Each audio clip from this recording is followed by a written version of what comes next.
Bueno, y hasta ahora en Pauta de Análisis vamos a tomar contacto con la exministra, candidata a alcaldesa por Las Condes, Marcela Cubillo, que se encuentra en España, no se encuentra aquí en Chile. Queremos saludarla y antes de partir, y estamos viendo además a Marcela Cubillo ahí a través del streaming, los que estén viendo el streaming. Marcela, saludarte y mandarte un abrazo muy grande. Sabemos que se acaba de morir, digamos, de fallecer tu madre, Marcela Sigal, una mujer además que por lo menos a mí, a la Claudia también nos tocó conocer, una mujer maravillosa, encantadora, muy original, con mucha fuerza, así es que la recordamos, todos la hemos recordado durante estos días, así que con mucho cariño, así que un abrazo grande, Marcela, porque ahí también había un nexo, bueno, como siempre, como madre e hija muy, muy relevante. Así que un abrazo grande porque eso. ¿Cómo estás, Marcela? Siempre es dolor. Bien, no, muchas gracias. Yo sé que hay muchos la han conocido a través de las pegas en el Explora o en lo que sea. Nada, bueno, fue un último tiempo muy duro para ella, lo pasó muy mal, tenía una enfermedad grave hace un buen tiempo. Así es que el último mes, bueno, pudimos acompañarla todos en Chile y murió ahí cerca de sus hijos y de todos nosotros, de sus nietos. Así que acompañada. Ya vamos a ir, Marcela Cubillo, un abrazo grande desde ahí, desde ese dolor que siempre significan las pérdidas, y vamos a cambiar a un temas más duros que tienen que ver con la política. Me gustaría arrancar, porque tú estás en este momento en España, lo que está sucediendo en Francia con el avance de la ultraderecha, extrema derecha, dicen también los medios europeos, empieza a ser también una mirada desde acá, desde Chile, como algo que empieza a suceder como una tendencia. Y por lo tanto también la pregunta de en qué lugar tiene que instalarse la centro derecha. Mirado desde allá, pero con proyección a lo que puede venir en Chile, Marcela Cubillos, ¿cómo lo ves? ¿Cómo se ve? Porque esto no solamente ha pasado en Francia, y los temas que podrían explicar este auge tienen mucho que ver con temas de Chile también, ¿no? Son los temas migratorios, son los temas económicos, o sea, se empieza a generar también temas muy parecidos porque son evidentemente temas globales. Marcela Cubillo. A ver, son temas globales, tú lo pones el ejemplo en Francia y uno lo ve también en España, que las discusiones son siempre también bastante similares. Aquí en España ha pasado una cosa distinta, ¿no es cierto? El PP en el fondo, donde hoy día gana, por ejemplo, en Madrid, es una dirigente del PP la que absorbe el voto, por así decirlo, más de Vox o de lo que sea. A mí para Chile me llama la atención muchas veces cómo se discute este tema. En Chile, cuando se habla de polarización o se habla de extrema derecha, se plantea casi como si hubiera una extrema derecha en Chile que fuera antidemocrática, y no lo es. A mí no me gusta esa discusión porque en Chile lo que tenemos es una extrema izquierda que no cree en la democracia, pero no tenemos en Chile una extrema derecha antidemocrática, porque me imagino que cuando se está hablando de extrema derecha muchos aluden al Partido Republicano. El Partido Republicano en Chile es un partido más bien conservador, pero plenamente democrático. Sin embargo, tenemos por el lado izquierdo una extrema izquierda que efectivamente no cree en la democracia liberal como es el Partido Comunista. Entonces, creo que los ejemplos muchas veces no son extrapolables y este debate de extremos en Chile se da a veces con bastante confusión. Ya, pero en ese sentido, no quiero defender, digamos, al Partido Comunista, pero el Partido Comunista está inserto y es parte de un conglomerado que digamos que fue electo con mayoría, que ha participado en todas las digamos, elecciones y procesos democráticos de nuestro país. Entonces, es difícil decir o en qué nos basamos para decir, o en qué se basa usted para decir que no creen en la democracia. Están participando del sistema democrático hace muchos años, desde el regreso de la democracia, y forman parte de un conglomerado que es el que está hoy día en el gobierno gracias a la votación popular. Pongo eso en un lado, Marcela, y sumo otra cosa. Entonces, a su juicio, el Partido Republicano no es un partido, el Partido Republicano chileno no es un partido de extrema derecha, es simplemente de derecha. ¿En qué se diferencia digamos, con la UDI, por ejemplo? A ver, primero en relación al Partido Comunista. El Partido Comunista no ha cambiado una coma de sus declaraciones de principio. Y una declaración de principio que creen en la violencia como una forma de acción política y que no creen en la democracia liberal. Respaldan al día de hoy dictadura vigente y al mismo tiempo pusieron por escrito en un texto de la convención que era completamente contrario a lo que es una democracia liberal, donde hay contrapesos a los poderes, donde hay respeto a las libertades individuales, donde hay un respeto a la igualdad ante la ley. Entonces, la verdad que Chile el problema lo tenemos por el extremo izquierdo. El Partido Republicano, de hecho, es un partido muy distinto en sus visiones. Yo lo veo muy distinto también a lo que defiende Vox acá en España. El Partido Republicano en Chile es un partido más bien conservador, pero es un partido plenamente democrático.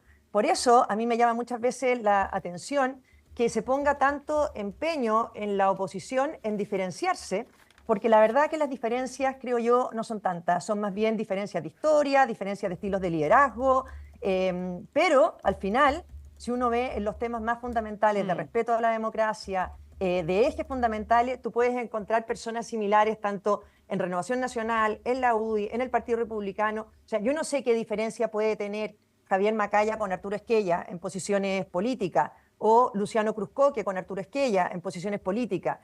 Por lo tanto, Bueno, la derecha pero tiene por mucho algo más se separaron, sintonía. por algo se separaron. El Partido Republicano viene, ¿cierto?, de la UDI y cuando se le pregunta, se concentran en hacer diferencia, en que ellos no son Chile Vamos, en que son diferentes. De hecho, ahora en las negociaciones municipales, republicanos insisten que dicen nosotros no somos Chile Vamos, por lo tanto no vamos a hacer un acuerdo como si fuéramos del mismo conglomerado. O sea, hay una diferencia. Eso es distinto. Eso es distinto. O sea, los partidos se separan muchas veces también porque tienen estilos de hacer las cosas diferentes, porque provienen de historias distintas, pero lo que yo estoy diciendo es que las diferencias conceptuales en forma de ver la democracia no están por el lado derecho, sino que están por el lado de la izquierda. Ahora, obviamente que tienen estilos de hacer oposición diferentes.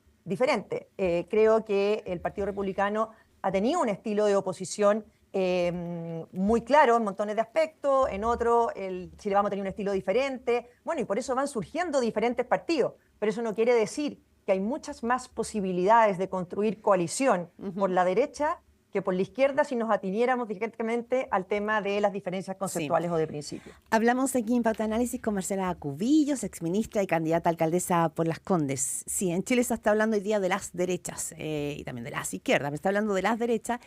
Y quiero ir a un tema que tiene que ver en el fondo con la proyección que viene no solo en la municipal, sino en la presidencial. Y Marcela Cubillo, tú has estado también hablando de la falta como de narrativa de esta derecha. Me ha tocado hablar con algunos ex hombres de la UDI que dicen, bueno, ¿para qué queremos gobernar? ¿Cuándo la derecha se va a hacer la respuesta no solamente porque queremos ganar, sino porque queremos gobernar sabiendo que gobernar en los tiempos de hoy es dificilísimo?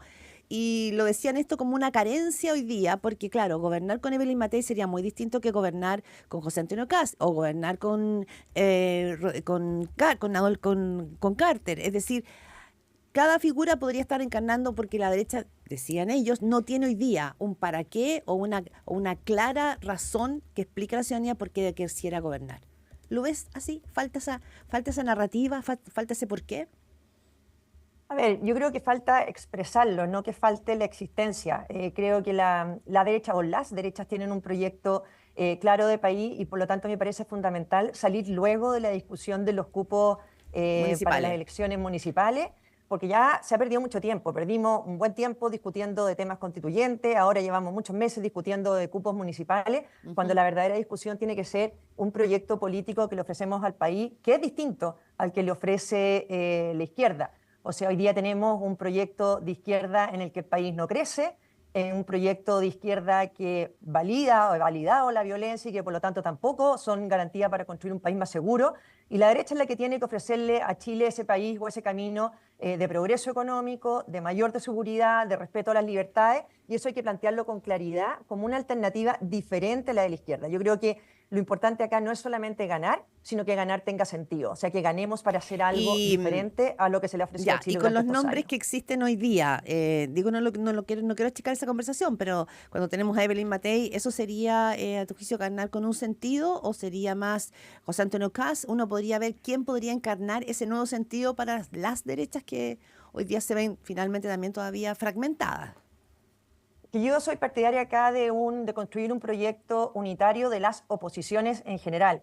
A mí me parece tan fundamental reemplazar a esta coalición de izquierda que está en el poder y que tanto daño ha hecho, que creo que hay que ir a una unión un poco más amplia. Fusionar que los partidos de derecha. No, nadie ha hablado de fusionar, ni yo he nombrado esa palabra. Creo que aquí es una coordinación. Creo que las oposiciones lo que tienen que hacer es construir una alternativa en que a lo mejor nadie se va a sentir plenamente identificado con esa alternativa, pero todos vamos a considerar que es muchísimo mejor para los chilenos que seguir con la coalición que hoy día Tipo está en el poder. concertación.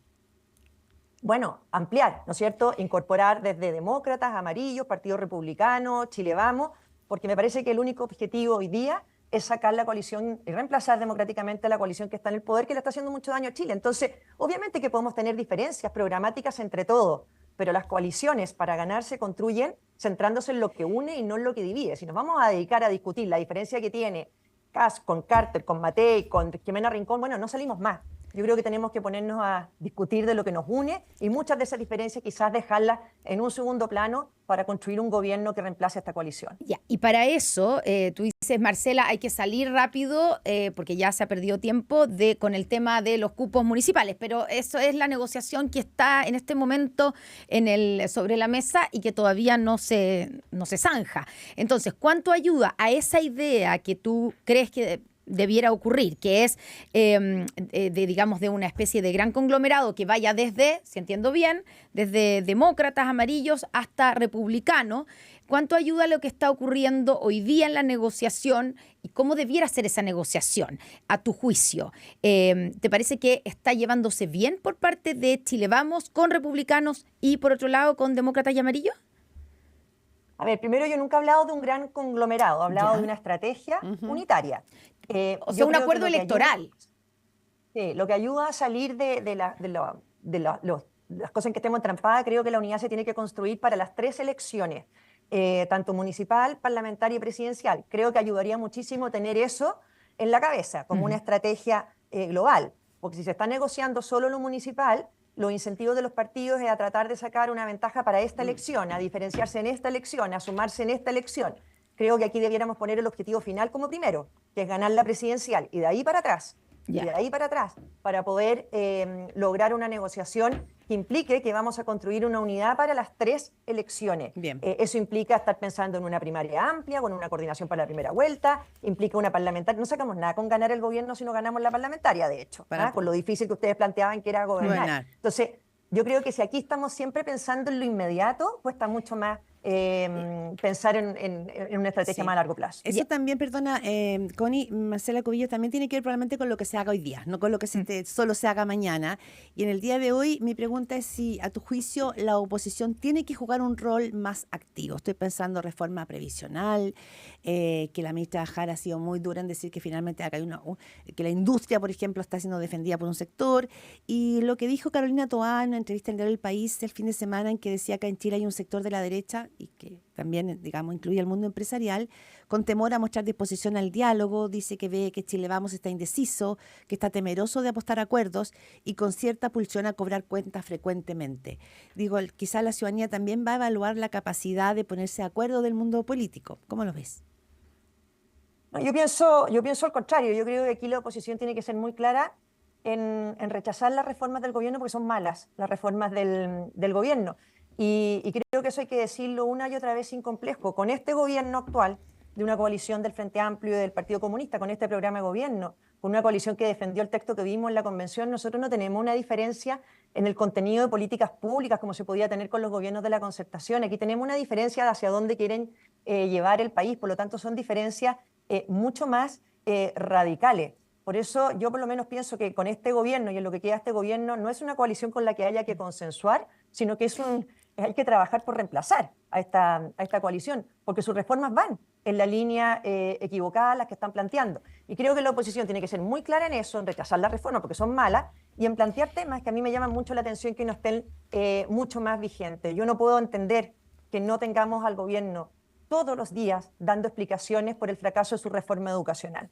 Este ha sido un gobierno o una coalición o una generación que llegó al poder por lo que habían hecho supuestamente en materia educacional, llegaron sin agenda y llegaron con una reforma educacional que ya está mostrando su fracaso, y resulta que los debiéramos tener todo el día en el Congreso dando explicaciones por no cambiar leyes que tienen que cambiarse para mejorar una reforma que ellos implementaron, diseñaron y que hoy les ha explotado en la cara. Ya, pero eso también pasa por entonces el rol, claro, de la oposición. ¿A ti te parece entonces que no lo están haciendo bien? Y te quiero preguntar en el caso de la reforma previsional, por ejemplo, ¿tú crees entonces que es mejor no tener reforma previsional que tener que llegar a acuerdo como se está llegando, porque la verdad es que hoy día la reforma es bien distinta a la reforma con que partió este gobierno, no tiene casi nada que ver. De hecho, por eso hay gente del Frente Amplio y del Partido Comunista que miran como con recelo en lo que va la actual reforma previsional. Está mucho más cerca de la idea de Chile Vamos o de la idea de la oposición que de la idea original del gobierno de Gabriel Boric. ¿Te parece que igual es mejor no tener reforma? Esta reforma es mala. Yo creo que nos hemos acostumbrado a intentar o a la derecha tenerla dando explicaciones por llegar o no llegar a acuerdos en reformas planteadas en la cancha de la izquierda. Porque aquí lo único que se está discutiendo poco menos que es qué porcentaje de cotización se le quita al trabajador. Pareciera que no está en discusión no quitarle nada al trabajador. Lo mismo en impuestos, cuando se discute de pactos fiscales, cuánto subir. Nunca se está discutiendo si hay que bajar algunos impuestos. Entonces, las reformas están planteadas en una cancha de la izquierda. Claro, pero fueron ellos los que fueron electos y ganaron las elecciones. La reforma previsional. No es tan raro.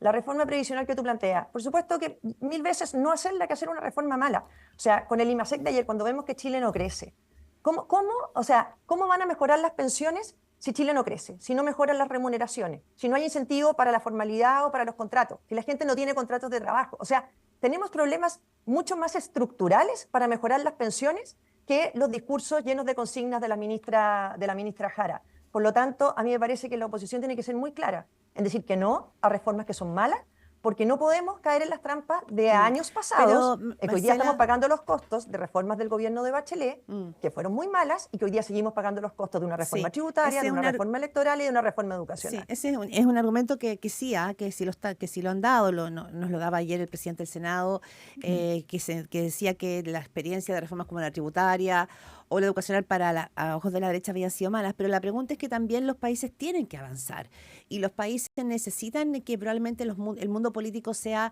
efectivo, que sea eficiente en entregar respuesta a la ciudadanía. Y el tema de pensiones para la gran ciudadanía, para los sectores medios, es un tema muy relevante en su día a día. Entonces, si la oposición se cierra a cualquier acuerdo, o como se dice en política, les niega la sal y el agua, como se dice, usted no te da el temor de que acá hay una ciudadanía que finalmente castigue al mundo político en general y abra espacios al populismo, porque esos son los escenarios que estamos viendo en América Latina. A ver, Claudia, tú lo dijiste, los países tienen que avanzar, no retroceder. Entonces, cuando se hacen propuestas de reformas que implican retrocesos, la responsabilidad de la oposición es rechazar esa reforma. Aquí lo que tiene que hacerse es una oposición responsable.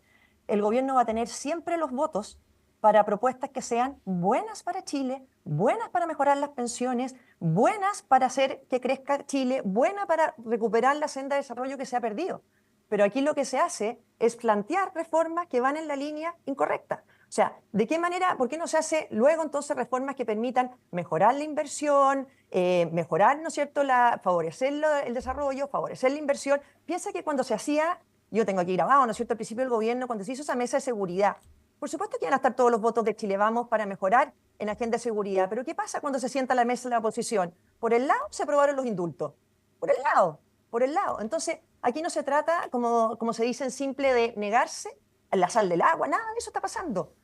Siempre van a estar los votos de la oposición para reformas que impliquen que Chile avance en seguridad, avance en crecimiento, avance en progreso. Pero una oposición responsable tiene que ser muy firme, muy valiente y muy clara para decir que no a reformas que hacen que Chile retroceda. Ya, pero en el caso, por ejemplo, concreto de la reforma de pensiones, si no se saca adelante durante este gobierno, le va a tocar al próximo. O sea, no es un tema que tenemos pendiente. Como está hoy día el sistema, las pensiones, y en eso hay diagnóstico de todos lados. Se puede haber diferencias en las soluciones, pero el diagnóstico está claro que una reforma hay que hacer. Por de pronto aumentar la cantidad de ahorro, individual o no individual, pero hay que aumentarlo. Si no, las pensiones no van a subir. Entonces, también esa actitud de si no es mi reforma, si no es como yo la quiero, no doy mis votos y no apruebo nada. Y al otro lado tenemos un gobierno que fue electo con su programa y que también ha tenido que ceder cualquier cantidad, como yo decía, porque su propuesta no tiene nada que ver a la propuesta inicial, y eso en muchas materias. O sea, de hecho, la presidenta del Partido Socialista el fin de semana dijo: no es momento de terminar con las AFP, haciéndose cargo de que eso no va a pasar. No lo permitía. Eso no va a pasar, que era una de las banderas iniciales de este gobierno.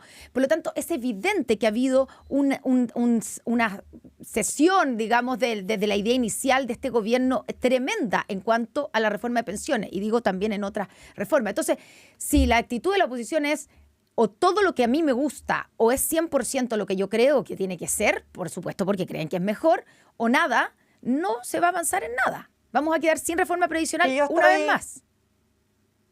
¿Cómo se hace cargo la clase política de eso también?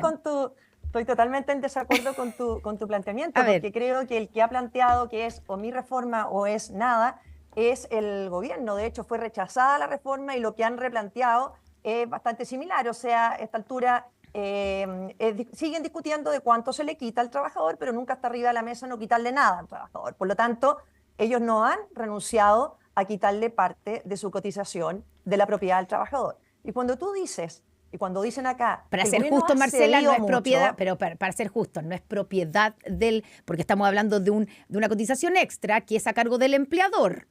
En rigor... Pero eso no es verdad.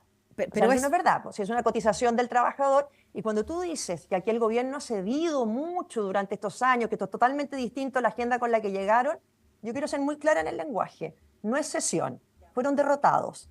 Y fueron derrotados con el texto de la convención. Y derrotados brutalmente, porque ellos pusieron en ese texto por escrito todo lo que quieren hacer y qué tan lejos quieren llegar si se les deja. Y fueron derrotados por la población. Entonces aquí no hay un gobierno que se sentó en la moneda, que se pusieron a discutir y dijimos, vamos a ser responsables, ¿qué cedemos? No, los derrotamos. Y los derrotamos muy al inicio del gobierno y su ideología. Entonces, aquí no ha habido una cesión de ello. Entonces, yo creo que si acá se quiere avanzar en una reforma que mejore las pensiones, lo primero que hay que hacer es qué quiere hacer el gobierno para poner en marcha de nuevo al país. Sí. Y ahí no estamos viendo ninguna agenda. Lo último, pues tenemos que cerrar, y muy interesante porque finalmente es una conversación muy de fondo, pero también creo que hay que poner en escena que también la segunda propuesta constitucional, los sectores más conservadores, en este caso también fueron derrotados. O sea, la ciudadanía le dijo no a unos y también le dijo no a otros. Y probablemente esa es la complejidad del momento. No dijo no solamente, ¿no? Pero hay una diferencia fundamental. Sí. Hay una diferencia fundamental. El texto primitivo de la primera convención era un texto que era completamente contrario a lo que es una democracia liberal. Atentaba contra la igualdad ante la ley, contra el contrapeso del poder político, eliminaba el Senado, establecía un Chile plurinacional, fracturaba completamente al Estado. El segundo texto constitucional podrá no haberle gustado a determinadas personas, pero era un texto plenamente democrático. Por lo tanto, poner en la misma balanza ambos textos constitucionales me parece que no es honesto intelectualmente. Se nos acaba el tiempo, Marcela Cubillos, pero dos cositas cortitas. Una, si ya juntaste las firmas para tu candidatura en Las Condes. Sí, no, las junté en abril. Ah, ya, están listos. Las firmas las tengo desde abril, lo que pasa es que la plataforma para subir una candidatura independiente todavía no está habilitada. Ya. Entiendo que el CERVEL estaba esperando que se apruebe esta ley que está en discusión en el Congreso y la subirían esta semana a la plataforma y ahí puedo subir la candidatura. Perfecto. Y lo último, ¿qué te parece los dichos o el estilo que ha tenido Evelyn Matei en sus últimas intervenciones y críticas al gobierno? Creo que ella... se ha ido el debate de fondo que ella planteó, que a mí me parece que es el correcto, ¿no es cierto?, que es el tema del narcotráfico y de cómo vamos fortaleciendo las instituciones para evitar el control por parte del narcotráfico. Me parece que es un eje adecuado y creo que Monsalve y el gobierno lo que han hecho es desviar la atención del tema de fondo. ¿Ya no te parece que se pasó un par de pueblos al decir francamente que hay... autoridades o parlamentarios que están beneficiándose con la narcopolítica? Ella aclaró que se refería a hechos que son de público conocimiento en esa materia. Marcela Cubillos, exministra y candidata a alcaldesa por la comuna de Las Condes, muchísimas gracias, que estés muy